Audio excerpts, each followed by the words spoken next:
In Lesson 2.6, the target states, I can convert between fractions and decimals.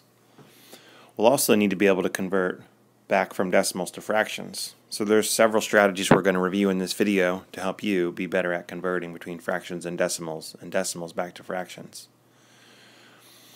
First, you might know what 3/4 is as a decimal. Most people know 3/4 is 0.75. If you had 3/4 of a dollar, you have 3/4. 3/4 is 75 cents. 0.75 is how we would write 75 cents. But if you didn't, you would need to remember that the fraction bar in 3/4 is actually a division problem. It's 3 divided by 4. You can always divide to convert a fraction to a decimal. To do that, I would put 4 divided into 3. 3 goes into house. It's 3 divided by 4. But 4 does not go into 3 at all. That's how we end up with a decimal. So I have to add some zeros. 4 does, however, go into 30. 4 times 7 is 28. 30 minus 28 is 2. So I'm going to add another 0. And bring down the 0. And 4 goes into 20 5 times. 4 times 5 is 20. So I have no remainder. The answer to 3/4 is 0.75. So I can divide. Another way to do a conversion is to reduce.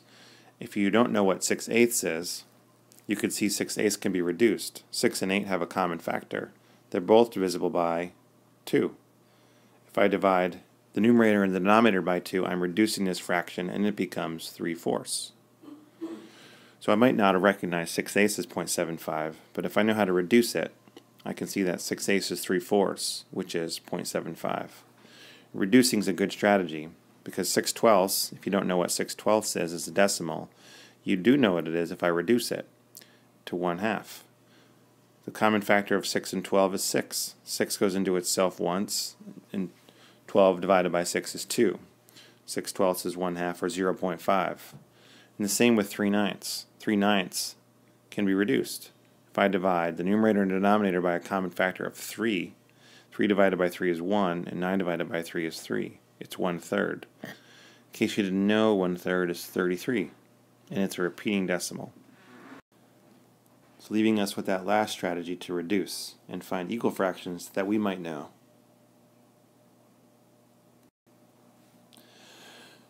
One thing you're going to need to be able to do is decide if, when you convert a fraction to a decimal, if it's a repeating decimal or if it's a terminating decimal. Let's try 2 examples really quick. 5/8. 5/8 is 8 divided by 5. So if I set it up 8 divided by 5, 8 does not go into 5 at all. So I have to add a decimal. 8 does, however, go into 50. 8 times 6 is 48. 50 minus 48 is 2. I have to add another 0. 8 goes into 20 2 times. 2 times 8 is 16. 20 minus 16 is 4. I have to add another 0. I'm going to see how long this keeps going. Well, I see that I just added a 0 and it became 40, and 8 goes into 40, an even number of times. So this is going to be a terminating decimal. 8 times 5 is 40. 40 minus 40 is 0. There's no remainder. When I end up with no remainder, I have a terminating decimal. The decimal just ends at a 5. 5/8 is 0.625, and it is terminating. Let's take a look at a repeating decimal and what happens when we divide. 2/3 is 3 divided by 2. 2 divided by 3. So if I set it up as 3 divided by 2, 3 does not go into 2. So I have to add a decimal point and a 0. 3 goes into 20 6 times. 3 times 6 is 18. 20 minus 18 is 2. Add another 0, bring it down. Again I have 20. 3 goes into 20 6 times again. 18. 20 minus 18 is 2. If I keep doing this, it'll just keep happening. It'll be repeating over and over and over. And I'll just keep getting a 6. Therefore, 2/3 is a repeating decimal of 0.6.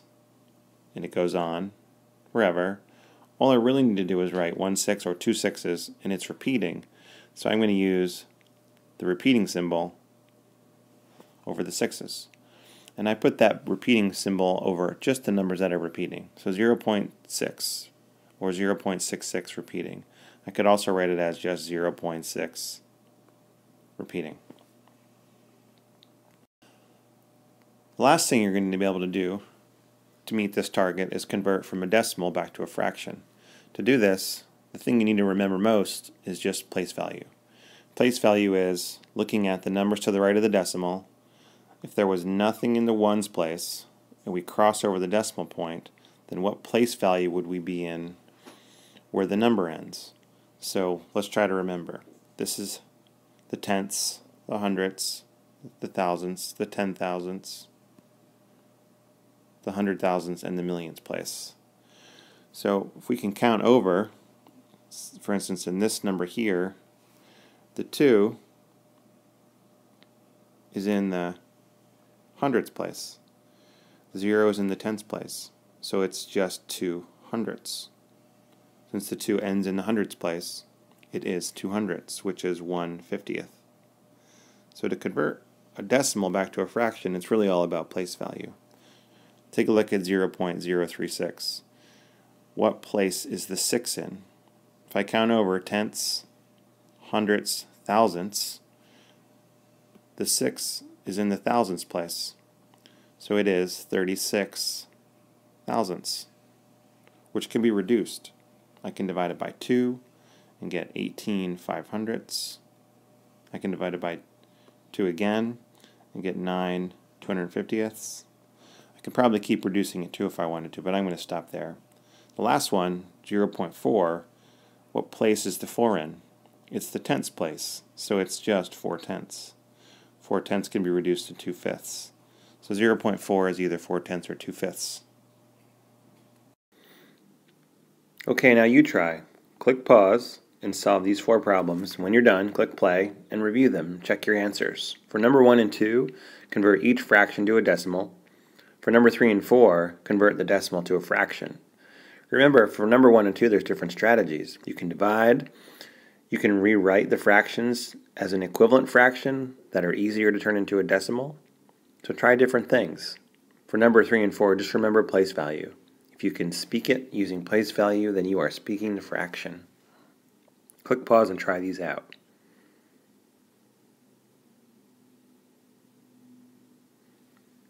Okay, now that you've had a chance to try them, let's go over them. Number 1, 3/25.